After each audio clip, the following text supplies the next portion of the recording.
قحط کے سال شروع ہو چکے ہیں، اور مصر ظاہر ہے اس وقت سب سے بڑی سویلائزیشن تھی. شام کے لوگ بھی وہاں آئے غلے کی تلاش میں، اور یوسف علیہ السلام کے بھائی بھی اس تکلیف سے گزر رہے تھے. اگرچہ وہ پیغمبر کی اولاد تھے، ان کے والد بھی زندہ تھے، لیکن ان زمانوں میں یہ نہیں ہوتا تھا کہ اوپر دیکھو تو سونا، نیچے دیکھو تو سونا. بقدر ایفرٹ اللہ تعالیٰ نے ہر چیز رکھی ہوئی ہے، سیدھی سی بات ہے. اعوذ باللہ من الشیطان الرجیم، بسم اللہ الرحمن الرحیم. وجاء اخوۃ یوسف، اور آئے یوسف علیہ السلام کے بھائی ظاہر غلے کی تلاش میں، پہنچ گئے الٹیمیٹلی وہاں تک. یقیناً اس میں چیزیں سکپ ہیں. یوسف علیہ السلام کو اللہ تعالیٰ نے وحی کے ذریعے بتا دیا ہوگا کہ اس طرح آپ کے بھائی آ رہے ہیں، ورنہ اتنی بڑی پوسٹ کے اوپر جو بیٹھا ہوا شخص ہے اسے نچلے کے معاملات کا اتنا آئیڈیا نہیں ہوتا کہ کون لوگ غلہ لے کے جا رہے ہیں اور کس کس ملک سے آ رہے ہیں. ایک اجمالاً تو تعارف ہو سکتا ہے، لیکن اسپیسیفکلی ایسا نہیں. تو یقیناً یہ to cut the story short, اللہ تعالیٰ نے اس چیز کو اسکپ کیا ہے. اس کے پیچھے وہ ساری کی ساری چیزیں شامل ہوں گی کہ یوسف علیہ السلام کو اللہ تعالیٰ نے بتا دیا ہوگا اور انہوں نے ڈیوٹی لگا دی. ان دنوں میں تو شہروں کے گرد فصیلیں ہوتی تھیں اور دروازوں کے ذریعے لوگ انٹر ہوتے تھے، پورا انٹری کا ریکارڈ ہوتا تھا.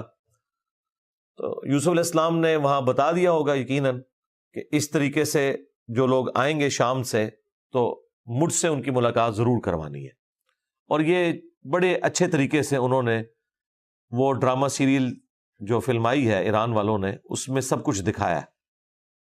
فَدَخَلُوا عَلَيْهِ، پس وہ داخل ہوئے ان پر. فَعَرَفَهُمْ، تو یوسف علیہ السلام نے تو انہیں پہچان لیا کہ یہ میرے بھائی ہیں.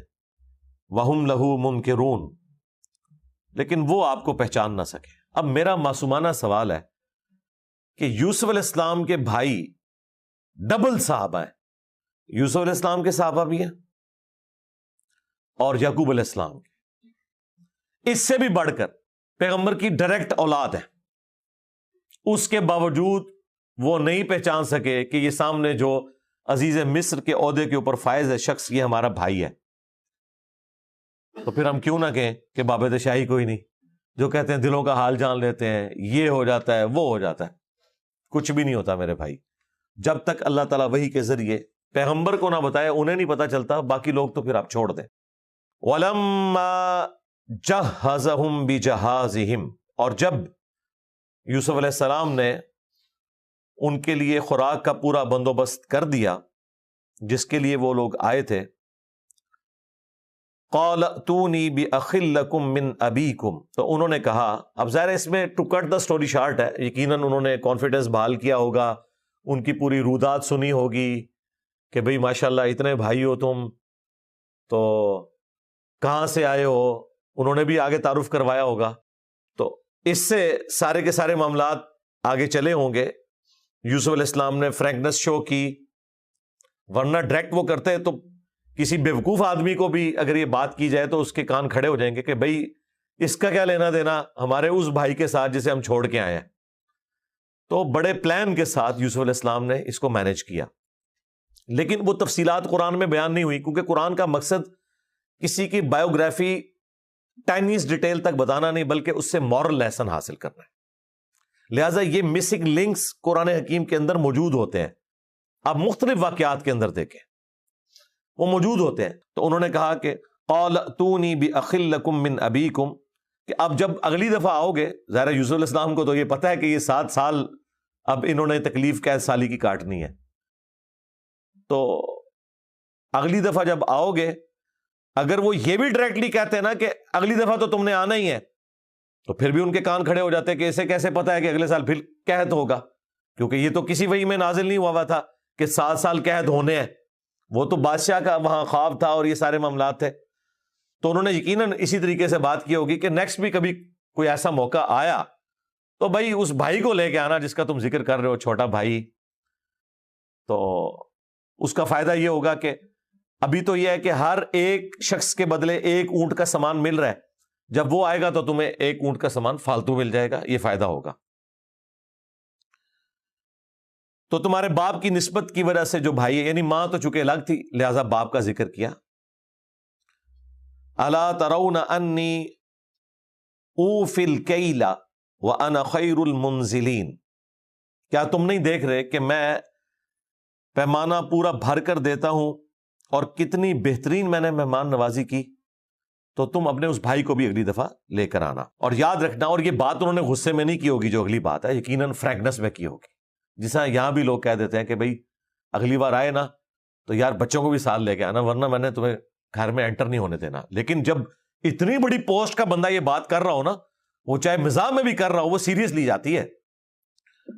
فَإِن لَمْ تَأْتُونِي بِهِ، اگر تم اپنے اس بھائی کو نا اگلی دفعہ لے کر آئے، فَلَا كَيْلَ لَكُمْ عِنْدِي وَلَا تَقْرَبُونَ، تو دیکھنا پھر کوئی پیمانہ تمہیں میری طرف سے نہیں دیا جائے گا اور نہ اس طرح کا قرب نصیب ہوگا. ظاہر ہے کوئی اسپیشل انہوں نے ان کو گیسٹ بنایا ہوگا، تو اس قسم کا اب قرب تمہیں دوبارہ نہیں ملنا، میرے پاس پھر آنے کی کوئی ضرورت نہیں. قالوا سنراود عنہ اباہ وانا لفاعلون، تو انہوں نے کہا کہ ہم تو اس کے اوپر کوئی اختیار نہیں رکھتے، لیکن ہم ضرور مطالبہ کریں گے اس کے باپ سے، اور بے شک ہم اس کے اوپر اپنی پوری جو زور لگانے والا معاملہ ہے وہ کر دیں گے، باقی ابا کی مرضی. اب دیکھیں کہ ابھی بھی وہ اسے اس طریقے سے آن نہیں کر رہے، اور دیکھیں بات کرنے کا انداز کیا ہے کہ اس کے باپ سے بات کریں گے. کہنا تو یہ چاہیے تھا کہ اپنے ابا سے بات کریں گے، ان کا باپ نہیں تھا. لیکن اس سے اندازہ ہو رہا ہے کہ اس کو بھی انہوں نے کوئی ایکسیپٹنس نہیں دی تھی کہ ٹھیک ہے اس کے ابے سے بات کریں گے. بھئی اس کا ابا تمہارا ابا ہے نا. جواب تو یہ ہونا چاہیے تھا کہ ٹھیک ہے ہم اپنے ابا جی سے پوچھیں گے اور اپنے بھائی کو لے کے آئیں گے. یہ ایک ایک جملے کے اوپر اگر آپ غور کریں تو آپ اس زمانے میں پہنچ جائیں گے. یہ چھوٹے چھوٹے جو الفاظ ہوتے ہیں یہ بہت بڑا فرق ڈال دیتے ہیں. وقال لفتيانه جعلوا بضاعتهم في رحالهم، اور یوسف علیہ السلام نے اپنے جو وہاں پر غلام تھے جو اس خدمت کے اوپر مامور تھے ان سے کہا کہ یہ جو کچھ ساز و سامان ساتھ لے کے آئیں جس کے عوض انہوں نے غلہ خریدا ہے گندم، واپسی پر ان کو بتائے بغیر وہی جو گندم کی بوریاں ہیں ان کے اندر ان کا وہ سارا سامان رکھ دینا. اس زمانے میں بارٹر سسٹم ہوتا تھا. یہاں پہ یہ نہیں ذکر کہ ان کی کرنسی وہاں رکھ دینا جس کے عوض انہوں نے خریدا ہے. اس زمانے میں بارٹر سسٹم ہوتا تھا، یعنی لوگ اشیاء کے بدلے اشیاء کا لین دین کرتے تھے.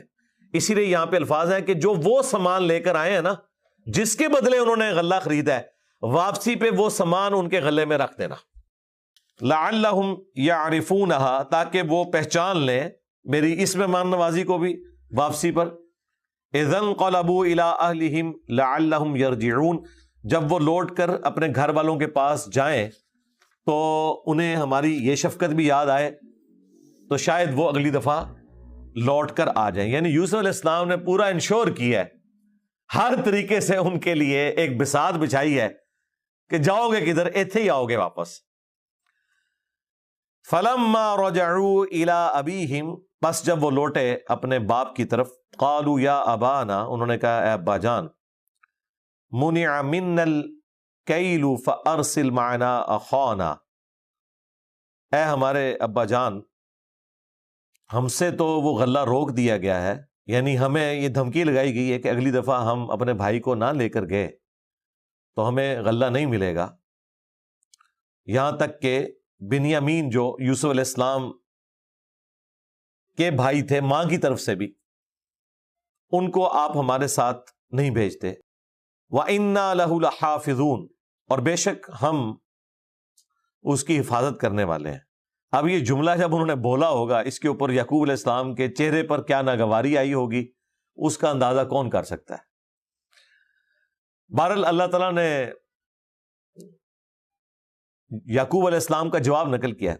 قال هل آمنکم علیہ الا کما امنتکم علی اخی، انہوں نے کہا کہ اچھا میں تمہارے اوپر اسی طریقے سے اعتماد کر لوں اس بیٹے کے بارے میں بھی جس طرح کہ اس کے بھائی کے کیس میں ہوا تھا اس سے پہلے، یعنی یوسف علیہ السلام. آج کی لینگویج میں اسے عموماً کہا جاتا ہے ٹونٹ کرنا، میڑا مارنا، ہاں اردو یہ کام ہو ایسی نا. اس کا مطلب ہے جہاں پہ ضرورت پڑے نا وہاں پہ آپ کسی شخص کی پرانی غلطی کو ہائی لائٹ کر سکتے ہیں، اور یہ ہوتی ہے تنقید برائے اصلاح، اور یہ سنت ہے پیغمبر کی.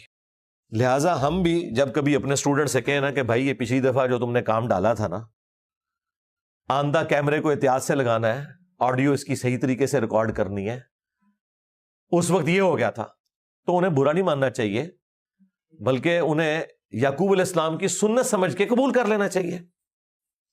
اور ظاہر ہے کہ انسان لرن کرتا ہے ان چیزوں سے. جس طرح تم نے اس کے بھائی کے ساتھ کیا تھا اسی طریقے سے اب میں اس کے معاملے میں بھی تم پر اعتماد کر لوں. فاللہ خیر حافظا وہو ارحم الراحمین، اور بے شک اللہ ہی بہتر حفاظت فرمانے والا ہے اور وہ سب سے بڑھ کر مہربان ہے. دیکھیں پیغمبر کتنے گاڈ اورینٹڈ ہوتے ہیں. اگر کوئی تکلیف بظاہر مخلوق کی طرف سے بھی اٹھانی پڑی ہے تو اسے تقدیر کی طرف منسوب کرتے ہیں کہ یقیناً اللہ تعالیٰ بہتر حفاظت فرمانے والا ہے. اگر اللہ کی اس وقت مرضی ہوتی تو مجھے یوسف اسی وقت مل جاتا ہے، یقیناً اللہ تعالیٰ کی کوئی حکمت ہوگی جو یہ سارا معاملہ ہوا. اب اگلی قسط اس کی آنے والی ہے، وہ یہ کہ ابھی تو انہوں نے صرف یوسف علیہ السلام کے اخلاق کا ذکر کیا اور انہیں نہیں پتا تھا کہ یہ ان کے بھائی ہیں، وہ تو انہیں عزیز مصر کے طور پر دیکھ رہے تھے. اگلی قسط یہ آئی وَلَمَّا فَتَحُوا مَتَاعَهُمْ، جب انہوں نے اپنا وہ سامان کھولا گندم والا، وَجَدُوا بِضَاعَتَهُمْ، تو انہوں نے اپنا سارا سامان جو تھا وہ وہیں پر پا لیا جس کے عوض انہوں نے گندم لی تھی. ردت الیہم، کہ انہیں واپس کر دیا گیا. وہ قالوا یا ابانا، لو جی ان کو ایک اور موقع مل گیا کہ اونٹتے کوئی گنجائش نہیں ہے، ویکھ لو کتنا اچھا بندہ ہے جہدے کول تواڈے پتر نو لے کے جا رہے ہیں. قالوا یا ابانا، انہوں نے کہا اے ابا جان، ما نبغی، اب اور ہم کیا چاہیں گے سوائے اس کے کہ جو اتنے بڑے احسان کرنے والا شخص ہے، ہذہ بضاعتنا ردت الینا، کہ ہمارا جو سرمایہ تھا جس کے عوض ہم نے گندم خریدی تھی وہ بھی ہمیں لوٹا دیا گیا. وَنَمِيرُ أَهْلَنَا وَنَحْفَظُ أَخَانَا، تو اب وہ ظاہر ہے کہ اجازت مانگ رہے تھے کہ آپ ہمیں اجازت دے دیں کہ ہم اس بھائی کو بھی ساتھ لے جائیں، اپنے اہل خانہ کے لیے خوراک لے آئیں، اور ہم اپنے بھائی کی حفاظت کرنے والے ہیں. وَنَزْدَادُ كَيْلَ بَعِيرٍ، اور اس کے جانے کی برکت یہ ہوگی کہ ایک اونٹ کا سامان ہمیں فالتو مل جائے گا. ذَلِكَ كَيْلٌ يَسِيرٌ، اور یہ غلہ جو ہم آلریڈی لے کر آئے ہیں یہ تھوڑا ہے. تھوڑا اس لیے ہے کہ ہر اونٹ کے اعتبار سے انہیں ایک فیملی کا کھانا ملا تھا نا، تو بنیامین تو گیا نہیں تھا، تو اس کی فیملی نے اوپر دیکھے تو سونا نیچے دیکھے تو سونا تو نہیں کرنا تھا نا، تو وہ ڈیوائیڈ کیا نا. جو باقی کے 10 بھائی تھے ان سے تھوڑا تھوڑا لے کر کیا، تو انہوں نے ابا جان کو یہ کہا کہ دیکھیں پہلے ہم نے 10 نے مل کے اس کی فیملی کو بھی شیئر کیا ہے، تو اب بہتر یہ ہے کہ اسے بھی ساتھ بھیجیں، کیونکہ پہلے کھانا تھوڑا ہے، یہ اپنے حصے کا کھانا تو ہمارے ساتھ لے کر آئے نا. قال لن ارسلہ معکم، انہوں نے کہا میں کبھی بھی اسے تمہارے ساتھ نہیں بھیجوں گا، حتی، یہاں تک کہ تؤتونی موثقا من اللہ، کہ تم میرے ساتھ پختہ عہد کر لو اللہ کو گواہ بنا کر، اللہ کی قسم مجھے دو، لتأتوننی بہ الا ان یحاط بکم، کہ تم ضرور اسے واپس لے کر آؤ گے، یعنی ظاہری اسباب کے اندر پوری حفاظت کرو گے، سوائے اس کے سارے سارے ہی گھیر لیے جاؤ. یعنی تقدیر میں اگر لکھا ہے کہ تم سب کے سب پکڑے جاؤ پھر تو میں کوئی گلہ شکوہ نہیں کروں گا، لیکن تم سلامت واپس آ جاؤ اور اسے نہ لے کر آؤ، اس حوالے سے مجھے پکا عہد دو اللہ کا. فلما آتوہ موثقہم، جب انہوں نے پختہ عہد دے دیا اپنے والد کو اس حوالے سے، قال اللہ علی ما نقول وکیل، تو انہوں نے کہا کہ اللہ تعالی اس کے اوپر گواہ ہے، جو تم میرے ساتھ یہ گفتگو کر رہے ہو، میرے ساتھ عہد کر رہے ہو، میں اللہ تعالیٰ کو گواہ بناتا ہوں. اس سے یہ پتہ چلا کہ یوسف علیہ السلام کے وہ بھائی کوئی کافر نہیں تھے، اللہ کے ماننے والے تھے، صحابہ تھے، پیغمبر کی اولاد تھے. اس کے باوجود دیکھیں ان سے کتنی بڑی مس ہینڈلنگ ہوئی ہے اپنے بھائی کے حق میں اور پیغمبر کے حق میں. وقال یا بنی، اب جاتے ہوئے والد کا کام ہے کہ وہ نصیحت کرے اپنے بچوں کو، تو انہوں نے ایک کرٹیکل چیز کی طرف اشارہ کیا. انہوں نے کہا اے میرے بچوں، لا تدخلوا من باب واحد، دیکھنا کسی ایک دروازے سے اکٹھے 11 بھائی داخل نہ ہونا. وادخلوا من ابواب متفرقہ، بلکہ مختلف دروازوں سے داخل ہونا. اور اس کے پیچھے حکمت یہی تھی کہ 11 بھائی اس طریقے سے انٹر ہو رہے ہیں تو نظر تو لگ جاتی ہے، نظر لگنا تو برحق ہے. نظر سے بچانے کے لیے حضرت یعقوب علیہ السلام نے انہیں یہ نصیحت کی کہ آپ نے اکٹھے داخل نہیں ہونا ایک دروازے سے. جو مختلف دروازے ہیں شہر کے، 2 بھائی ایک طرف سے داخل ہو جائیں، 3 دوسری طرف سے، پھر اس طریقے سے مختلف آگے جا کے ایک جگہ پہ اکٹھے ہو جانا. وما اغنی عنکم من اللہ من شیء، اور نہیں فائدہ پہنچا سکتا اللہ تعالی کی تقدیر کے اگینسٹ میرا اس قسم کا کوئی تدبیر والا معاملہ. ان الحکم الا للہ، بے شک حکم تو نہیں مگر اللہ کا. لیکن تدبیر آپ نے ساتھ کرنی ہے. اس کا یہ مطلب نہیں کہ تدبیر آپ نے چھوڑ دینی ہے، ہاں کہ آپ جناب دروشی پڑھ کے تو پیپر پہ پھونک دیں اور خالی پیپر دیں تو فیل ہی ہوں گے نا. کوشش کریں، دعا بھی کریں، سب کچھ کرنا ہے پیرلل. حکم تو نہیں مگر اسی اللہ کا. علیہ توکلت، اسی پر میں نے بھروسہ کیا. وعلیہ فلیتوکل المتوکلون، اور اسی ہستی کے اوپر توکل کرنے والوں کو توکل اختیار کرنا چاہیے. وَلَمَّا دَخَلُوا مِنْ حَيْثُ أَمَرَهُمْ أَبُوهُمْ، پس جب وہ داخل ہوئے شہر مصر میں اسی طریقے پر جو ان کے والد نے انہیں تعلیم دیا تھا کہ مختلف دروازوں سے داخل ہونا ہے. اب کتنے ہفتوں کا سفر کر کے وہاں پہنچے وہ یہاں ڈسکس نہیں ہوا، ڈائریکٹ وہ شہر مصر میں داخل ہو گئے. اب اللہ تعالیٰ اس واقعے کے اوپر ورڈکٹ دے رہا ہے.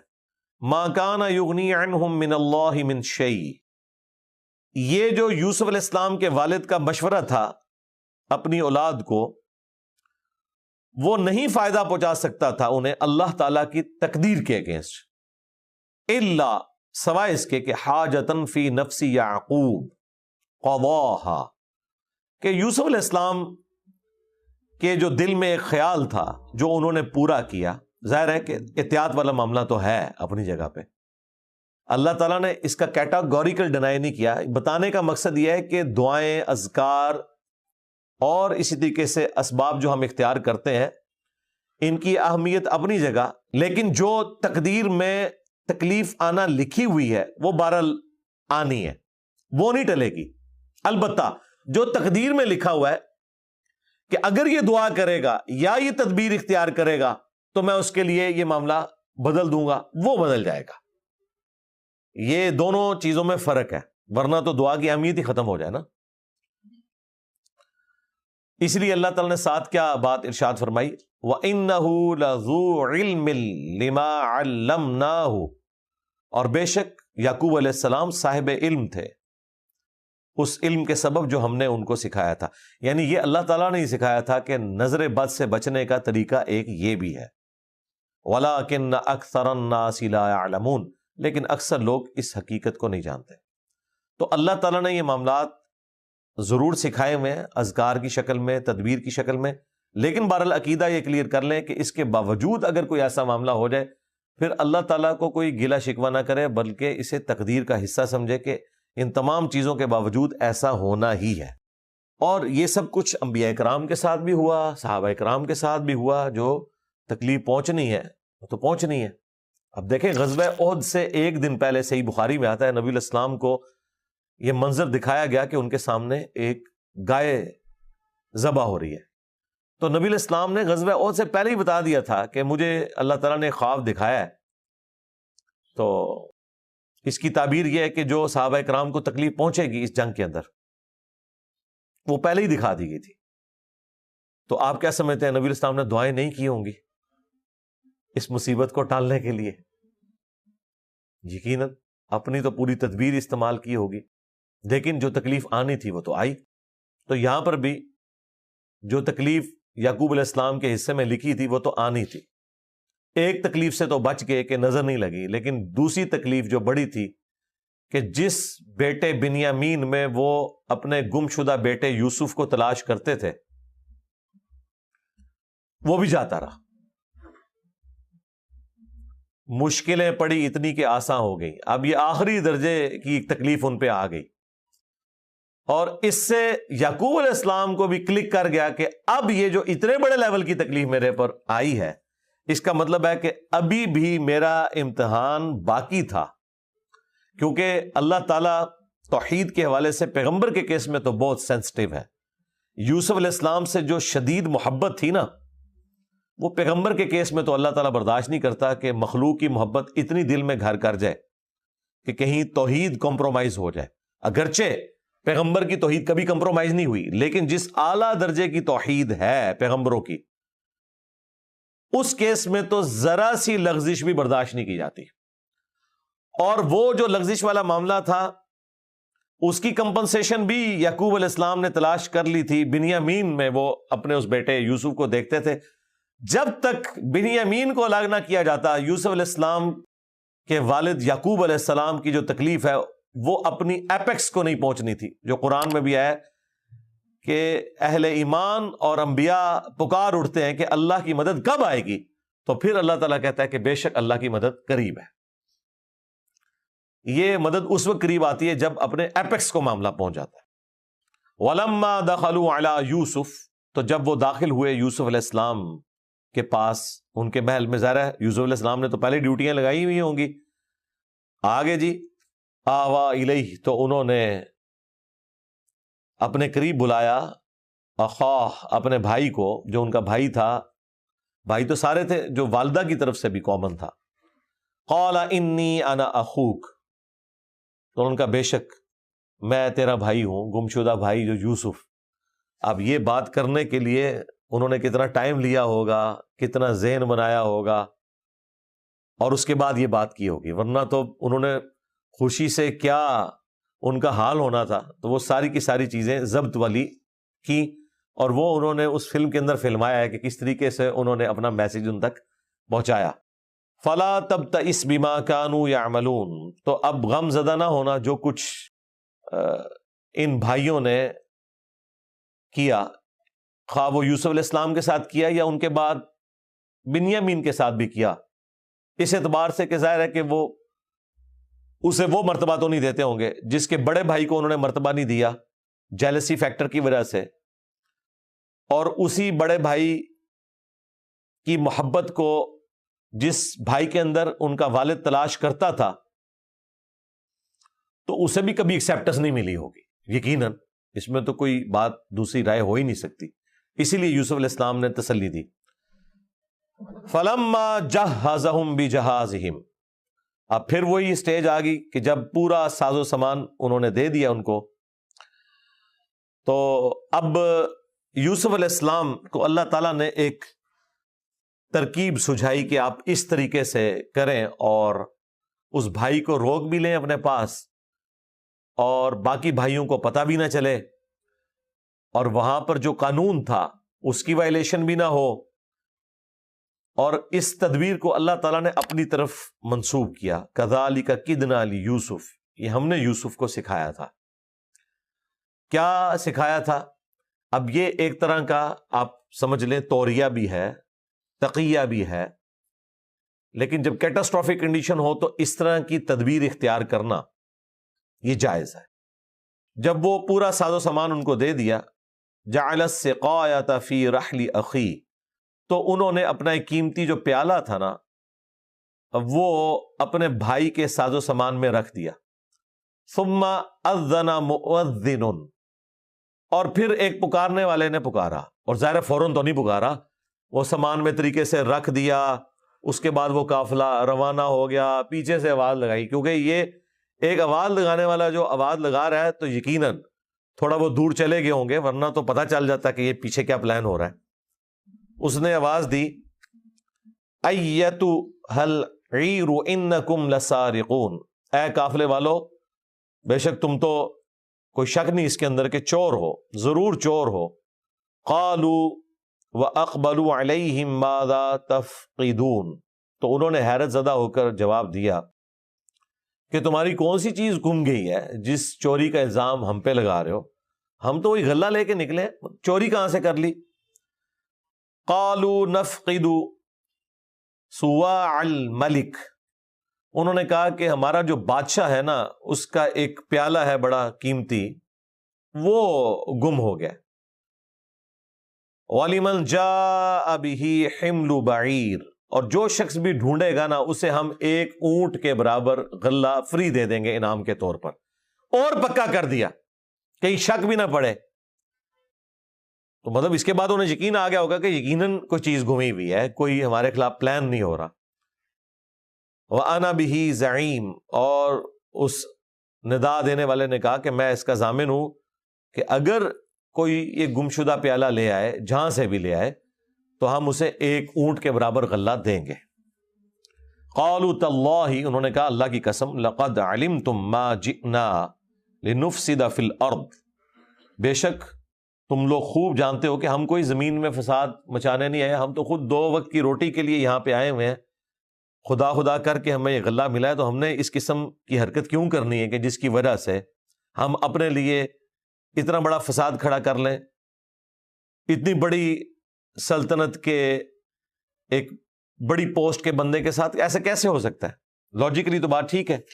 وما کننا سارقین، اور ہم اس میں کوئی شک ہی نہیں ہے کہ ہم کوئی چوری کرنے والے نہیں ہیں۔ قالوا فما جزاؤہ ان کنتم کاذبین، تو یوسف علیہ السلام کے جو خادم تھے انہوں نے کہا کہ بتاؤ کہ کیا سزا ہوگی اگر تم جھوٹے ثابت ہو جاؤ اور تمہارے قافلے میں سے ہی کوئی مال نکل آئے۔ اب چونکہ وہ کانفیڈنٹ تھے تو انہوں نے کہا ٹھیک ہے جی، جو سزا وہاں پہ رائج تھی بنی اسرائیل کے اندر ٹریڈیشن میں، وہی انہوں نے بتا دی کہ بھئی ہم تو اپنے چوروں کے ساتھ یہ کرتے ہیں۔ قالوا جزاؤہ من وجد فی رحلہ، انہوں نے کہا کہ بدلہ یا سزا اس چیز کی کہ جس کے سامان میں وہ چیز نکل آئے، فہو جزاؤہ، تو وہی اس کا بدلہ، یعنی اس کو تم نے غلام بنا لینا۔ ظاہر ہے غلامی والا سسٹم تو چل رہا تھا۔ کذالک نجزی الظالمین، اس طریقے سے ہی ہم ظالموں کو بدلہ دیا کرتے ہیں، سزا دیا کرتے ہیں، یعنی ہمارے علاقے میں تو یہی چلتا ہے۔ تو ظاہر ہے وہ یہی تو چاہتے تھے، اور یوسف علیہ السلام کو یہ پتا تھا کہ ان کے علاقے میں یہی کچھ ہوتا ہے۔ اگر وہ یہ بات چھپاتے بھی نا تو یوسف علیہ السلام نے یہی کہنا تھا کہ ادھر کے قانون کو چھوڑو، تم بتاؤ تم کیا سزا دیتے ہو، کیونکہ یوسف علیہ السلام کو تو پتا تھا کہ میں نے اس کے عوض اپنے بھائی کو روکنا ہے، اور وہ انہوں نے اپنے منہ سے بول کے کہہ دیا۔ فَبَدَأَ بِأَوْعِيَتِهِمْ قَبْلَ وِعَاءِ أَخِيهِ، پس انہوں نے تلاشی لینی شروع کر دی بنیامین جو ان کا بھائی تھا اس کے سامان سے پہلے باقی لوگوں کے سامان کی۔ ڈائریکٹ ادھر سے شروع کرتے ہیں تو پھر بھی ڈسکلوز ہو سکتی ہے یہ چیز کہ یہ تو پورا پلان ہوا ہے، تو انہوں نے کہا پہلے باقی چیک کرو نا، تاکہ کسی کو شک بھی نہ ہو کہ اس کو ہم نے سنگل آؤٹ کیا ہوا ہے۔ قبل وعاء اخیہ، ان کے بھائی کے ساز و سامان کی تلاشی سے پہلے باقیوں کی لی۔ ثم استخرجها من وعاء اخیہ، اور اس کے بعد انہوں نے آخر کار وہ پیالہ ریٹریو کر ہی لیا ان کے بھائی بنیامین کے سامان میں سے۔ کذالک کدنا لیوسف، یہ وہ تدبیر ہے جو ہم نے یوسف کو سکھائی تھی۔ میں آپ کو دعوے سے کہتا ہوں کہ یہ تدبیر اگر بخاری شریف میں آئی ہوتی نا تو منکرین احادیث کے ہاتھ میں اتنا بڑا کوڑا آ جاتا کہ دیکھو یار، پیغمبر کا کریکٹر اتنا اعلیٰ درجے کا، پیغمبر اس قسم کا دھوکہ دے گا، 100 طریقے ہو سکتے تھے اس کو روکنے کے، اس طریقے سے دھوکہ دے کے اپنے بھائی کو روکا۔ لیکن چونکہ یہ واقعہ قرآن کے اندر آیا ہوا ہے، قرآن کا وہ انکار نہیں کر سکتے، تو وہ اس کی تعویل کریں گے جس طریقے سے میں نے کی۔ تو یہ ساتھ ساتھ میں اس لیے کلیریفائی کرتا ہوں، مقصد کوئی قرآن پاک کی توہین کرنا نہیں ہوتا، مقصد یہ ہوتا ہے کہ جس مبارک ہستی نے ہمیں قرآن دیا اسی نے سنت اور حدیث بھی ہمیں دی، تو جو احادیث صحیح سند کے ساتھ ثابت ہیں، نبی صلی اللہ علیہ وآلہ وسلم کے فرامین، ان کا مذاق صرف اس وجہ سے اڑانا کہ وہ حدیث کے اندر آ گئی یہ بات، اور اس قسم کے عقل کے گھوڑے دوڑانا کہ اس میں توہین کا پہلو ہو تو یہ بالکل غلط بات ہے۔ تو اللہ تعالیٰ نے اس چیز کو اپنی طرف منسوب کیا کہ یہ ہم نے یوسف کو سکھایا تھا۔ صرف یوسف علیہ السلام کی طرف بھی منسوب کیا جاتا پھر بھی یہ کوئی راستہ نکال لیتے کہ یوسف علیہ السلام کا ذاتی اجتہاد تھا۔ اللہ تعالیٰ کہہ رہے ہیں ہم نے سکھایا کہ ایسے کرو۔ ما کان لیأخذ اخاہ فی دین الملک، یوسف علیہ السلام کے لیے یہ ممکن نہیں تھا وہاں جو بادشاہ کا قانون تھا اس میں کہ وہ یوں اپنے بھائی کو روک سکتے سوائے اس طریقے کے کہ جو انہوں نے اختیار کیا۔ اس کا مطلب ہے کہ انصاف کا نظام کیسا تھا، اتنی بڑی پوسٹ کا بندہ بھی ایک فارنر کے ساتھ اس زمانے میں، جبکہ ایک سمجھ لیں ملوکیت تھی، کنگ شپ تھی، زیادتی والا کام نہیں کر سکتا تھا۔ اس کے اندر یہ پوشیدہ ہے کہ یہ اتنی بڑی سویلائزیشن کیوں اتنی سکسیسفل چل رہی تھی عدل کے نظام کے اوپر۔ جو مولا علی کا قول ہے کہ کوئی معاشرہ بغیر دین کے تو چل سکتا ہے، بغیر عدل کے نہیں چل سکتا۔ وہ اپنے تمام گمراہ کن عقائد اور نظریات کے باوجود عدل کو اسٹیبلش کیے ہوئے تھے، حتیٰ کہ یوسف علیہ السلام جو اتنے قریبی ہیں بادشاہ وقت کے، مین پوسٹ کے اوپر ہیں، وہ بھی نہیں کسی کو ناحق روک سکتے تھے جب تک کہ وہ یہ طریقہ، تدبیر، تقیہ، توریہ، جو بھی اس کے لیے لفظ استعمال کریں، اختیار نہ کرتے۔ الا ان یشاء اللہ، ہاں مگر اگر اللہ چاہے، یعنی اللہ تعالیٰ اگر زبردستی کوئی کرنا چاہتا تو کوئی ایسے حالات پیدا کر دیتا، لیکن ظاہرہ دنیا کو اللہ نے اسباب کے ساتھ جوڑا ہوا ہے تو انہوں نے بھی ایک طریقہ اختیار کیا۔ نرفع درجات من نشاء، ہم بلند کر دیتے ہیں درجے جس کے چاہتے ہیں، وفوق کل ذی علم علیم، اور ہر علم والے کے اوپر کوئی نہ کوئی علم والا ہوتا ہے، اور سب سے اوپر تو اللہ ہے۔ یعنی اللہ تعالیٰ نے اس میں ایک واضح اشارہ کیا ہے کہ کوئی کتنا بھی سمجھدار بن جائے، کتنا ہی کوئی مضبوط قانون بنا لے، بہرحال علم کی بنیاد پر کسی معاملے کو اس طریقے سے ہینڈل کیا جا سکتا ہے کہ آپ اس قانون میں جو سکم بھی کوئی موجود نہیں ہے اس کے باوجود اپنے حق میں اسے استعمال کریں اپنے علم کی برکت سے۔ ہر علم والے کے اوپر ایک علم والا ہے۔ اب بھائیوں کو موقع مل گیا، انہوں نے تو کہا کہ سب سے پہلے تو اپنی عزت تو بچائیں نا، چوری کی ہمارے بھائی نے، اب انہیں تو نہیں پتا، اس زمانے میں تو علم غیب نہیں ہوتا تھا نا، یہ تو بزرگ کی دلوں کا حال جانتے ہیں نا، جو بزرگوں کے بزرگ ہیں جن کے بارے میں آپ کو کہانی کرائی گئی۔ وہ ابن کثیر نے بھی یہ کہانی لکھی ہے البدایہ میں کہ صحابی کے گھوڑے کے قدموں کی خاک، یہ صحابی کے ناک میں بیٹھنے والی دھول اور یہ سارا کچھ، تو اس کو کوئی غوث کتب ابدال نہیں پہنچ سکتا۔ تو یہاں پہ تو غوثوں کے غوث ہیں، ڈبل صاحب ہیں، یوسف علیہ السلام کے بھی اور یعقوب علیہ السلام کے، اس سے بڑھ کر یعقوب علیہ السلام کے ڈائریکٹ بیٹے ہیں، بیگوٹن سن ہیں، انہیں تو نہیں پتا چلا۔ قالوا ان یسرق، انہوں نے کہا کہ اگر اس نے چوری کی ہے نا بنیامین نے، فقد سرق اخ له من قبل، تو کوئی نئی بات نہیں ہے، اس کا بھائی بھی چور ہی تھا۔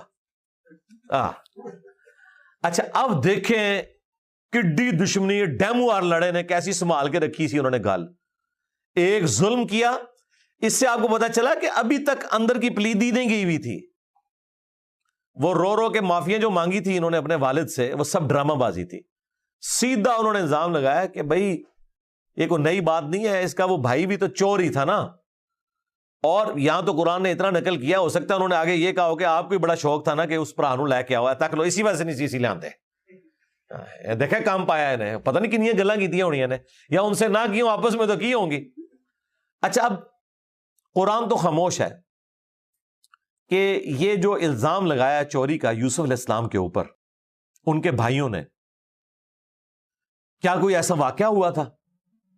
لیکن اسرائیلی روایتوں میں ملتا ہے، اور وہ یوسف علیہ السلام پہ جو فلمائی ہے نا ایران والوں نے، انہوں نے ایک واقعہ اس میں فلمایا کہ یوسف علیہ السلام جب اپنی ینگ ایج میں تھے نا، تو یوسف علیہ السلام ظاہر ہے ایک غیر معمولی پرسنالٹی تھے، تو ان کی پھپھی ان سے بڑی محبت کرتی تھی، انہوں نے ان کو بیٹا بنایا ہوا تھا، اور وہ اپنے بھائی سے کہتی تھی کہ کچھ دن کے لیے یوسف کو میرے پاس بھیج دو۔ جس طرح آپ کو پتا ہے بہنیں تو اپنے بھائیوں اور بہنوں کی اولاد سے اتنی محبت کرتی ہیں کہ وہ اپنے خامدوں سے بھی لڑائیاں لے لیتی ہیں.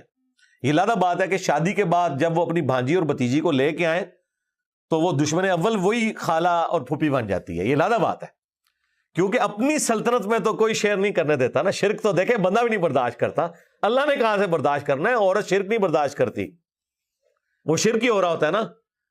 بیٹا شیئر ہو رہا ہوتا ہے، کچن شیئر ہو رہا ہوتا ہے. تو یوسف علیہ السلام کی پھوپھی اپنے بھائی یعقوب علیہ السلام سے یہ کہتی تھی کہ اس کو کچھ دن کے لیے میرے پاس چھوڑ دو، تو وہ نہیں چھوڑتے تھے. تو انہوں نے بھی ایک ہیلا کیا تھا. اسی طریقے سے ایک قیمتی لباس تھا جو یوسف علیہ السلام کے سامان میں انہوں نے چھپا لیا، اور پھر کہا کہ میرا اس طریقے سے وہ سامان نہیں مل رہا. تو یعقوب علیہ السلام بھی اس زمانے میں کوئی علم غیب والا معاملہ تو نہیں تھا جب تک اللہ نہ بتا دے. تو انہوں نے کہا ٹھیک ہے بھی، جس کے بھی سامان سے نکلتا ہے اس کو پھر تم اتنے دن کے لیے اپنے پاس رکھنا. تو یوسف علیہ السلام کے سامان سے وہ نکل آیا اور وہ پھوپھی چند دن کے لیے ان کو لے گئی. یہ واقعہ فلمایا انہوں نے اس فلم کے اندر، اور اس کی طرف اشارہ تھا ان کے بھائیوں کا کہ بچپن میں یوسف جو اس کا بڑا بھائی تھا نا، وہ بھی چور تھا، اس نے بھی یہ کیا تھا. ورنہ تو کوئی اور کرینہ بنتا نہیں، یقیناً کوئی ایسا واقعہ تھا جس کی وجہ سے انہوں نے کوٹ کیا. حالانکہ یوسف علیہ السلام نے تو کوئی چوری نہیں کی ہوئی تھی. اب یوسف علیہ السلام نے اپنے دل میں کہا فَأَسَرَّهَا یوسف علیہ السلام نے اس معاملے کو چھپا لیا فی نفسی اپنے جی میں، وَلَمْ يُبْدِهَا لَهُمْ اور یہ ظاہر نہ کیا، اور جی ہی جی میں کہا قَالَ أَنْتُمْ شَرٌّ مَكَانًا کہا کہ تم ہی ہو اصل میں شریر، بری جگہ پر تم ہی کھڑے ہو. وَاللَّهُ أَعْلَمُ بِمَا تَصِفُونَ اور اللہ خوب جانتا ہے جو تم یہ جھوٹا الزام لگا رہے ہو نا اپنے بھائی کے اوپر. ظاہر ہے وہ تو خود تھے، اور عین ممکن ہے وہ پھوپھی والا واقعہ نہ بھی ہوا ہوتا تب بھی یہ بھائی جس یعنی طریقے سے بہیو کر رہے تھے جھوٹا الزام بھی لگا سکتے تھے. لیکن چونکہ پیغمبر کی اولاد تھے، صحابی تھے، ہو سکتا ہے آپ کو فتویٰ نہ لگا دیں گستاخ صحابہ کا، تو یقیناً کسی انہوں نے واقع کوئی بنیاد بنا کے ایسا کیا ہوگا. یہاں سے یہ بھی پتا چلا کہ یوسف علیہ السلام کو اگرچہ یہ پتا چل گیا تھا کہ جھوٹ بول رہے ہیں، لیکن انہوں نے ان کو اس وقت نہیں بتایا، کیونکہ ابھی انہوں نے اپنا پلان پورا کرنا تھا. اللہ تعالیٰ کی طرف سے انہیں اجازت نہیں تھی. لیکن دل میں انہوں نے کہا کہ تم شریر لوگ تم ہی ہو. تو ایک پیغمبر بھی اپنے جذبات کو اس حد تک تو قابو میں لا سکتا ہے کہ زبان سے اس کا اظہار نہ کرے، لیکن دل کے اوپر کسی کا کنٹرول نہیں ہے. انسان تو بہرحال انسان ہے. اسی لیے صحیح بخاری میں آتا ہے کہ واشی تیرا اسلام تو قبول ہے، لیکن مجھے اپنی شکل نہیں دکھانی، مجھے اپنا چچا یاد آتا ہے. نبی علیہ السلام یعنی دل کے اوپر تو کوئی کنٹرول نہیں ہے نا. زیادہ سے زیادہ یہ کر سکتے تھے کہ واشی کو کوئی تکلیف نہ دیتے، اپنی زبان سے کوئی برے الفاظ اس کے لیے استعمال نہ کرتے. اس پہ تو کنٹرول انسان کر سکتا ہے، دلی کیفیت پہ کون کنٹرول کر سکتا ہے؟ آپ سوچ بھی نہیں سکتے. اگر یہ پیغمبر کا کیس ہے اور وہ اپنے چچا کے بارے میں، تو جن لوگوں نے نبی علیہ السلام کی اولاد کو ذبح کیا، ٹھیک ہے، اور الٹا ان کی وکالت کرنے والے لوگ ان کے فضائل ہمارے سامنے بیان کریں، تو ہم تو یہ کہیں گے کہ کس منہ سے تم قیامت والے دن نبی صلی اللہ علیہ وآلہ وسلم کا سامنا کرو گے؟ وہ تقدیر میں جو ہونا تھا وہ تو ہو گیا، لیکن جو ذریعہ بنے اس تکلیف کا، ان کے لیے کیا اتنا کافی نہیں کہ ہم ان کا نام احترام سے لے لیتے ہیں بس؟ اب ہم سے تم ان لوگوں کے فضائل سننا چاہتے ہو؟ تو بھائی ایسا نہیں ہو سکتا. چچا سے زیادہ محبت ہوتی ہے اولاد کے ساتھ، تو نبی علیہ السلام اس تکلیف کو بھلا نہیں سکے. یہاں پہ بھی دیکھیں یوسف علیہ السلام نے دل میں تو کہا نا کہ تم ہی شریر ہو، اور یہ نہ سمجھیے گا کہ دل تک بات رہی ہے، جب موقع آئے گا وہ بتائیں گے بھی کہ تم نے اپنے بھائی کے ساتھ کیا کیا تھا. لیکن اس وقت بس دل میں انہوں نے اپنے آپ کو تسلی دیتے ہوئے کہا کہ یہی ہے شریر، اور اللہ خوب جانتا ہے جو یہ الزامات لگا رہے ہیں. قالوا یا ایھا العزیز، اب انہوں نے کہا کہ اے عزیز مصر، ان لہ ابا شیخا کبیرا، بے شک اس کا باپ جو ہے نا وہ تو بہت بوڑھا ہے. فخذ احدنا مکانہ، تو اس کی جگہ ہم میں سے کسی ایک کو آپ رکھ لیں. انا نراک من المحسنین، بے شک ہم نے تو آپ کو بڑا نیکوکار پایا ہے، آپ بڑے مہمان نواز ہیں، تو ہماری ایک چھوٹی سی خواہش پوری کر دیں۔ آپ کو تو غلام ہی چاہیے نا، ہم میں سے کسی ایک بھائی کو رکھ لیں۔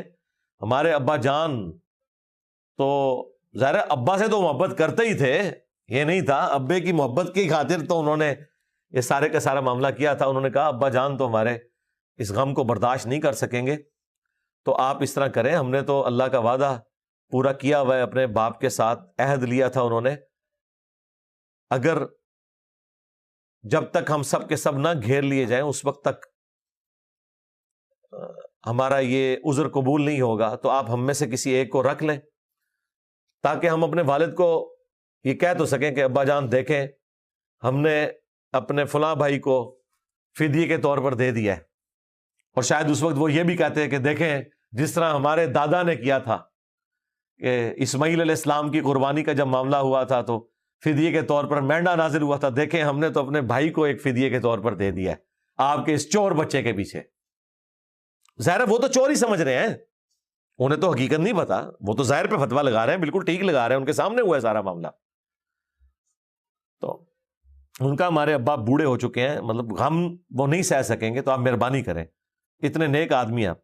قال معاذ اللہ، اے او معاذ اللہ، آگے جڑا مولوی وہ بولتا جائے معاذ اللہ، ہاں ایک قرآن ہی چاہیا ہے جے معاذ اللہ، انہوں نے کہا کہ اللہ کی پناہ، ان نأخذ الا من وجدنا متاعنا عنده، انہوں نے کہا ہم اللہ کی پناہ میں آتے ہیں کہ ہم پکڑ لیں کسی اور کو اس کیس کے اندر، ایسا نہیں ہو سکتا سوائے اس کے کہ جس کے سامان میں ہم نے وہ قیمتی پیالہ پایا ہے۔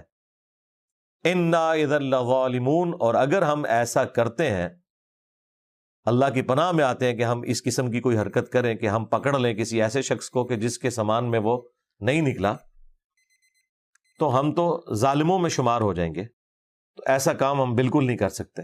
فَلَمَّا اسْتَيْأَسُوا مِنْهُ خَلَصُوا نَجِيًّا، پھر جب وہ مایوس ہو گئے، پہلے تو بڑی انہوں نے زور لگایا کس طریقے سے یوسف علیہ السلام کو قائل کریں، یعنی کہ عزیز مصر کو، انہیں تو نہیں پتا تھا یہ یوسف ہے، تو پھر وہ ان سے الگ ہو کر آپس میں سرگوشی کرنے لگے۔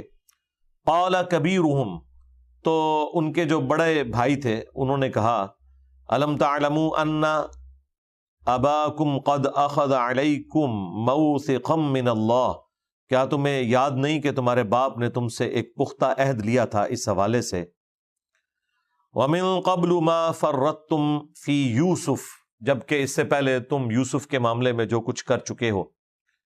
اچھا، یہ کرنے والوں میں خود بھی شامل تھے، اپنے بھائیوں کو اس لیے مخاطب کر رہے تھے کہ یہ ان میں سے ذرا نرم مزاج تھے، انہوں نے ہی مشورہ دیا تھا کہ قتل نہ کیا جائے بلکہ کسی کنویں میں پھینک دیا جائے۔ اس وقت بھی یہ باقی بھائیوں کے ہاتھوں مجبور ہو کے اس سسٹم کا حصہ بنے، اس لیے انہوں نے اب سارے کا سارا ملبہ جو ہے باقی بھائیوں کے اوپر ڈالا۔ فَلَنْ أَبْرَحَ الْأَرْضَ حَتَّى يَأْذَنَ لِي أَبِي، تو میں تو اس وقت تک اس سرزمین مصر کو نہیں چھوڑوں گا جب تک کہ مجھے ابا کی طرف سے اجازت نہ ملے۔ تم بے شک اپنے ابا کے پاس واپس چلے جاؤ، چونکہ میں نے یہ وعدہ کیا تھا، تو جب تک مجھے وہ میرا چھوٹا بھائی یہاں سے نہیں ملتا میں تو اپنے باپ کو اب اپنا چہرہ بھی نہیں دکھا سکتا۔ او یحکم اللہ لی، یا اللہ تعالیٰ کوئی میرے والد کو وحی کے ذریعے کوئی بات بتا دے، میرے لیے کوئی حکم آئے۔ وَهُوَ خَيْرُ الْحَاكِمِينَ، اور وہ سب سے بہتر فیصلہ فرمانے والا ہے۔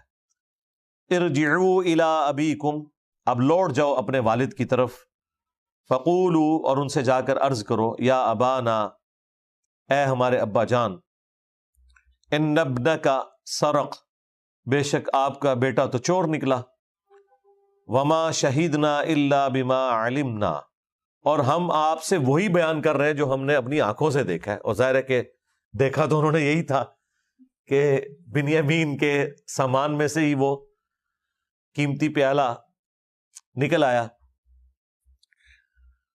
وَمَا كُنَّا لِلْغَيْبِ حَافِظِينَ، اور ہم غیب میں اس کی نگہبانی کرنے والے نہیں تھے، یعنی اگر آپ ہم سے یہ کہیں کہ تم بھائیوں کے ہوتے ہوئے کس طرح اس نے اس پیالے کو چوری کر لیا، تمہارا کام تھا کہ تم اسے چوری سے روکتے، تو ہم غیب میں تو اس کی حفاظت کرنے والے نہیں تھے، ہمیں کیا پتا کہ اس نے یہ حرکت کی ہے، کیونکہ اس زمانے میں علم غیب نہیں ہوتا تھا۔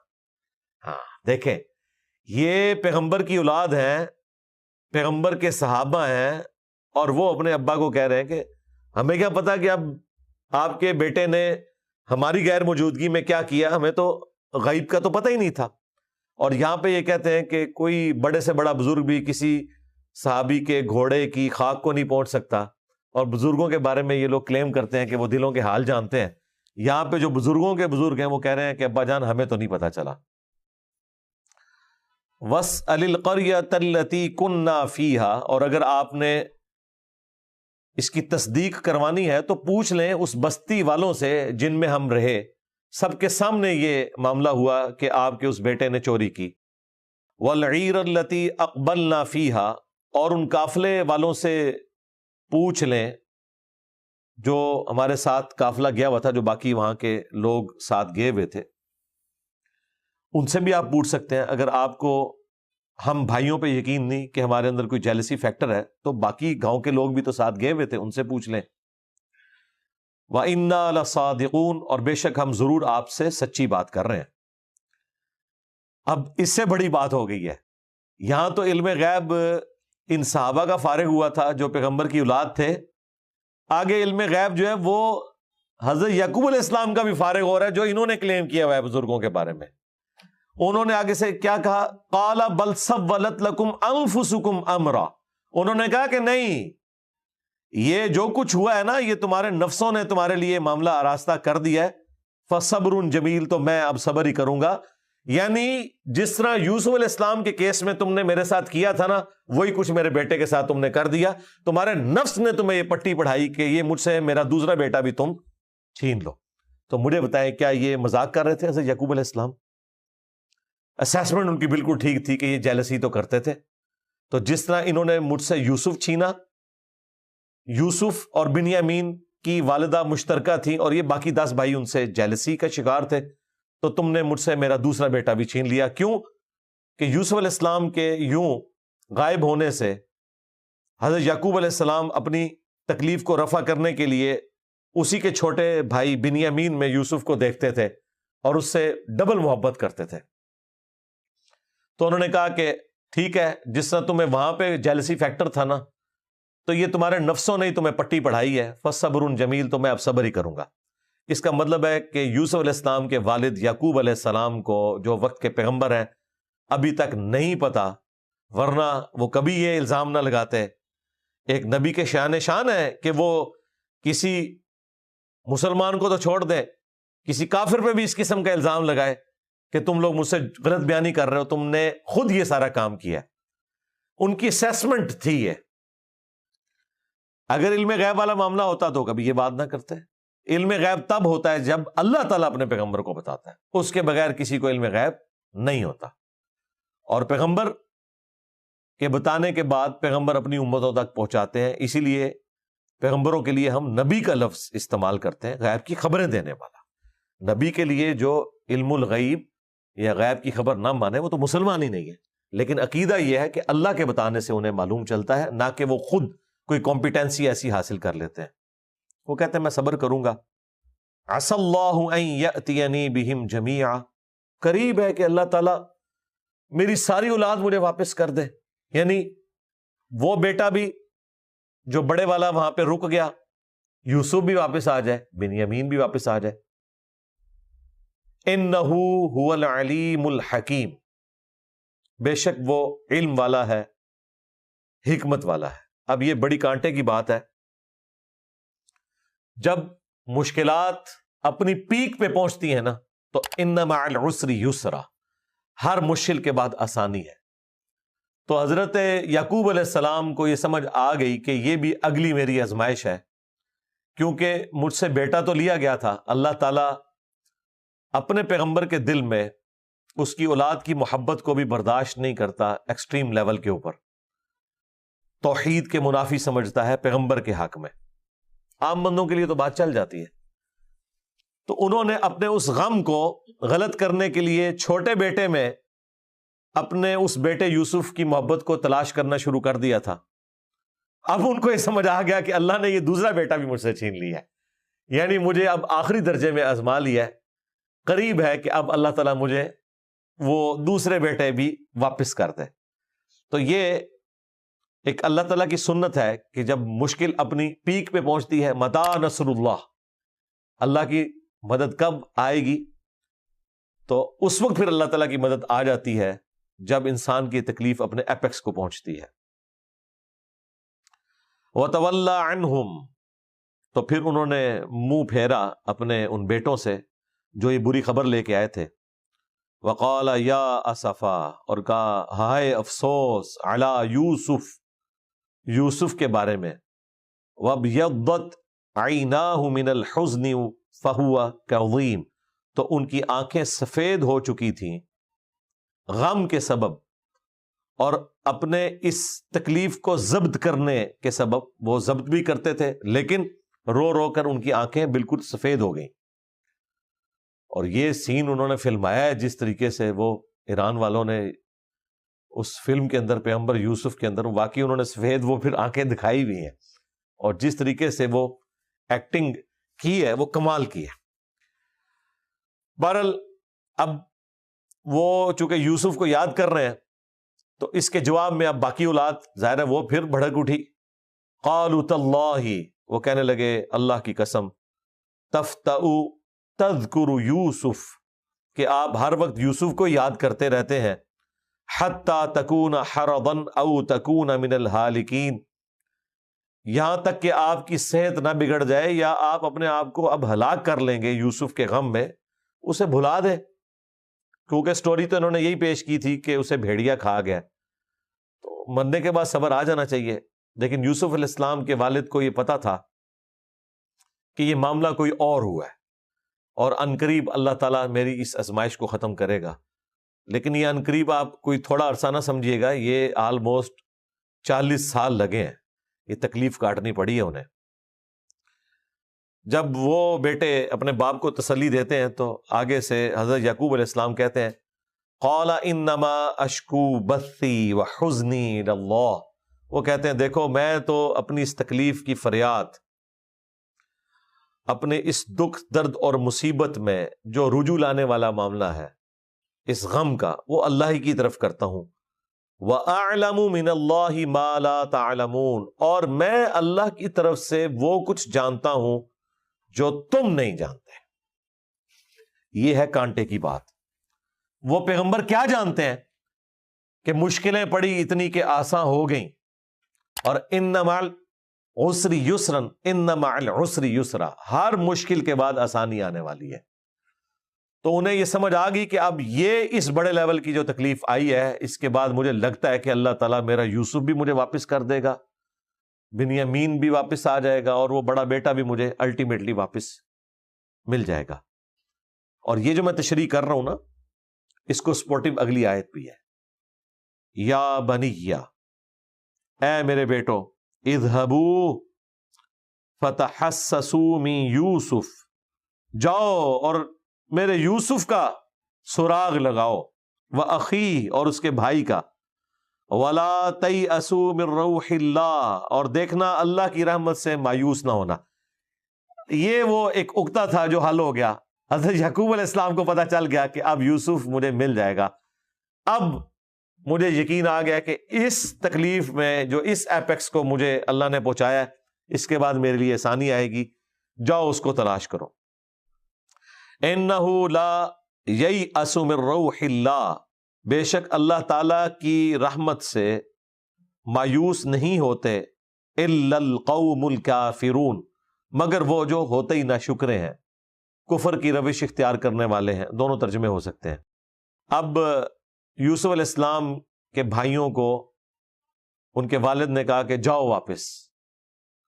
ویسے یہاں پہ ایران والوں نے جو فلم فلمائی ہے اس میں یہ ہے کہ حضرت یعقوب علیہ السلام نے ایک خط لکھ کے دیا اپنے بیٹوں کو کہ عزیز مصر کو پیش کرنا، میری طرف سے ریکویسٹ کرنا کہ میں پہلے بھی یہ تکلیف کاٹ رہا تھا، تو یہ بنیامین تو مجھے واپس کر دیں۔ این ممکن ہے اس طرح کا کوئی معاملہ ہوا ہو۔ بہرحال یہ جو واپس لوٹے ہیں تو اب وہاں دیکھیں اب ان کی حالت کیا ہوئی ہے. فلما دخلوا علیہ، تو جب وہ داخل ہوئے عزیز مصر یعنی یوسف علیہ السلام کے دربار میں، حالانکہ انہیں تو نہیں پتا تھا کہ یوسف ہیں. قالوا یا ایھا العزیز، تو انہوں نے کہا اے عزیز مصر، مسنا واہلنا الضر، ہمیں پہنچی ہے اور ہمارے گھر والوں کو پہنچی ہے مصیبت، تکلیف. اور وہ تکلیف کیا؟ بھوک کی تکلیف، فاقوں کی تکلیف، جس کی وجہ سے وہاں وہ غلہ لینے گئے تھے، اور ساتھ یہ والی تکلیف بھی کہ بھائی کی جدائی. اس کا تو خیر ان کو اتنا غم نہیں تھا، غم ان کو اپنے والد کا تھا کہ وہ اس تکلیف میں وقت گزار رہے ہیں. وَجِئْنَا بِبِضَاعَةٍ مُزْجَاةٍ، اب ہم آپ کے پاس لے کر آئے ہیں اپنی جمع پونجی، جو بھی وہ بارٹر سسٹم میں تھا، جو کچھ انہوں نے اپنا کوئی، اگر کوئی دھاگا بنایا ہوا تھا، کوئی کپڑا بنایا ہوا تھا، کوئی اشیاء تھی ایسے جن کے عوض انہوں نے غلہ لینا تھا، تو وہ ہم آپ کے پاس لے آئے ہیں. وَأَوْفِ لَنَا الْكَيْلَ، ہمیں آپ نے اب پورا ماپ کر دینا ہے. وَتَصَدَّقْ عَلَيْنَا، اور ہم پر خیرات بھی کرنی ہے، کیونکہ جو ہمارے پاس جمع پونجی تھی وہ پوری سی ہے، اتنی نہیں ہے کہ جتنا ہم نے آپ سے غلہ لینا ہے. تو جو کچھ ہم لے کے آئے ہیں نا، اس کے عوض آپ نے ہمیں غلہ پورا دینا ہے، کیونکہ پہلے بھی آپ نے ایسا معاملہ کیا تھا. ہم پر خیرات بھی کریں. ان اللہ یجزی المتصدقین، بے شک اللہ تعالیٰ جو اس کی راہ میں خیرات کرتے ہیں، صدقہ کرتے ہیں، انہیں پسند فرماتا ہے. دیکھیں عزیز مصر کے سامنے یہ قرآن و حدیث بیان کر رہے ہیں، کون سے بیٹے کہ جنہوں نے اسی عزیز مصر کے ساتھ کیا برا سلوک کیا ہوا ہے. یہ واضح و نصیحت جب ہوئی تو پھر حضرت یوسف علیہ السلام نے کہا ہاں ہوں آئے ہونا قابو تسی. قال هل علمتم ما فعلتم بیوسف، تو انہوں نے کہا کہ کیا تمہیں یاد ہے جو کچھ تم نے کیا یوسف کے ساتھ، وَأَخِيهِ، اور اس کے بھائی کے ساتھ، اذ انتم جاہلون، جبکہ تم ناداں تھے. دیکھیں ان کو بینیفٹ دے دیا کہ ٹھیک ہے بچپنا تھا. بھائی کے ساتھ یہ کیا کہ اس سے اس کا بھائی چھین لیا، اور یوسف علیہ السلام سے ان کا بھائی، ان کا والد، ان کی سرزمین چھین لی. قالوا أَإِنَّكَ لَأَنْتَ یوسف، پھر ان کو کلک ہو گیا، کیونکہ یہ ساری باتیں جمع ہوئی ہیں. اب ان کا دماغ کلک کر گیا کہ یہ یوسف لگ رہا ہے، کیونکہ بنیامین کو بھی انہوں نے روکا، اور اب ابا نے بھی ہمیں بتایا کہ جاؤ واپس یوسف کو جا کے تلاش کرو، میں اللہ کی طرف سے وہ جانتا ہوں جو تم نہیں جانتے. تو انہوں نے کہا کہ لگتا ہے کہ آپ ہی یوسف ہیں. قال انا یوسف، انہوں نے کہا ہاں میں ہی یوسف ہوں. وہذا اخی، اور یہ میرا بھائی ہے بنیامین. قد من اللہ علینا، بے شک اللہ تعالیٰ نے ہم پر بڑا کرم فرمایا ہے. انہ من یتقی ویصبر، بے شک جو کوئی شخص اللہ کے لیے تقوی اختیار کرتا ہے، صبر کرتا ہے، فإن اللہ لا یضیع اجر المحسنین، تو بے شک اللہ تعالیٰ نیکوکاروں کا اجر ضائع نہیں کرتا. اب یہ جملہ دیکھنے کو تو چھوٹا سا ہے، لیکن اس کے پیچھے ذرا تکلیفیں دیکھیں. وہ ساری تکلیف بھلا کر یوسف علیہ السلام کیا کہہ رہے ہیں کہ اللہ تعالیٰ نے میرے پہ بڑا فضل کیا ہے، اللہ کا بڑا کرم ہے. لہٰذا یہ بڑے سے بڑی تکلیف بھی آئے نا تو انسان کو اس پہ صبر کرنا چاہیے اور کہنا چاہیے جو اللہ کی مرضی. مجھے بتائیں یوسف علیہ السلام جیسی تکلیف کس کے اوپر آئی ہوگی؟ اتنی تکلیف، جدائی کاٹ کے، باپ کی شفقت سے محروم ہوئے، والدہ تو پہلے ہی فوت ہو گئی تھی، پردیس میں پلے، ساری جدائی دیکھی، تکلیفیں دیکھیں، اور سب سے بڑھ کر جو آلموسٹ 10 سال کی قید کاٹی بغیر کسی جرم کے، اس زمانے کی قید، کتنی تکلیف دہ چیز. اور اینڈ پہ وہ کہہ رہے ہیں کہ اللہ تعالیٰ نے بڑا کرم کیا ہے، جو کوئی تقوی اختیار کرتا ہے، صبر کرتا ہے، اللہ تعالیٰ اس کے اجر کو ضائع نہیں کرتا. ہاں آخرت کے ساتھ اگر اسے دیکھا جائے، انفینٹ لائف، تو واقعی آخرت کی ہمیشہ کی زندگی وہ واقعی بدلہ ہے دنیا میں ان تکالیف کا.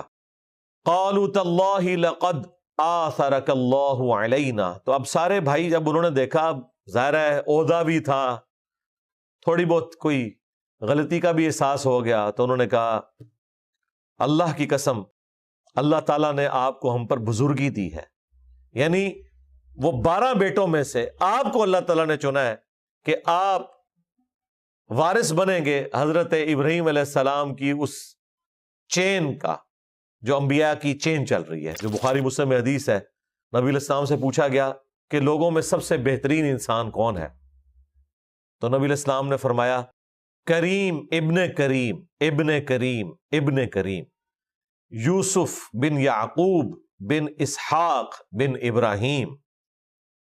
پھر نبی علیہ السلام نے یہ بھی ساتھ فرمایا، بخاری مسلم میں الفاظ ہے کہ یوسف علیہ السلام کیا ہستی تھے کہ پیغمبر تھے، باپ بھی پیغمبر، دادا بھی پیغمبر، پردادا بھی پیغمبر، وہ کریم ابن کریم ابن کریم ابن کریم۔ تو اللہ تعالیٰ نے آپ کو ہم پر فضیلت دی، وَإِن كُنَّا لَخَاطِئِينَ، اور بے شک ہم ہی خطا پر تھے، غلطی بھی مان لی۔ کہاں اتنی بڑی سلطنت کی سب سے بڑی پوسٹ کے اوپر بندہ، دوسری طرف چند گڈری ہیں، ہمیشہ کے لیے جیل میں پھینکوا دیتے، قتل کروا دیتے، بدلہ لے سکتے تھے، لیکن کیا کہا؟ قال لا تثریب علیکم اليوم، یوسف علیہ السلام نے فرمایا آج کے دن تم پر کوئی گرفت نہیں ہے۔ یہ ایک پیغمبر کا ہی ظرف ہے جی، کیا ظرف ہے۔ اور یہ سیم الفاظ یوسف علیہ السلام والے نبی علیہ السلام نے مکے میں انٹر ہوتے وقت کہے۔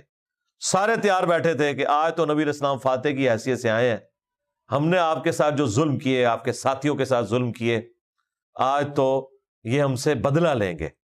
لیکن نبی علیہ السلام کی عاجزی کا یہ حال ہے کہ آپ جب مکے میں انٹر ہوئے ہیں تو اپنے سر کو بھی اتنا جھکایا ہے کہ گویا آپ کی داڑھی جو ہے وہ اونٹ کی کوہان کے ساتھ ٹچ کر رہی ہے کہ کوئی تکبر دل میں نہ آئے۔ اور لا تثریب علیکم اليوم، آج کے دن کسی پہ کوئی گرفت نہیں۔ اس پہ بھی مور لگائی، کہا جو ابو سفیان کے گھر میں داخل ہو گیا وہ امن پا گیا۔ وہ ابو سفیان جو سب سے بڑا دشمن تھا، جس نے ساری جنگیں لڑی ہوئی تھی، اس کو بھی معافی دی، اور یہاں تک کہا جو اس کے گھر بھی داخل ہو گیا اسے بھی امن مل گیا۔ جو خود اپنے گھر میں رہا اور دروازہ بند کر لیا اسے بھی امن ہے، یعنی جو جنگ نہیں ہم سے لڑے گا سب کو امن، سب کے لیے معافی۔ اور یہ ریپلیکا ہے جو میں نے سٹارٹ میں آپ کو بتایا تھا نا کہ یوسف علیہ السلام کی سٹوری ریپلیکا ہوئی ہے نبی علیہ السلام کے اوپر۔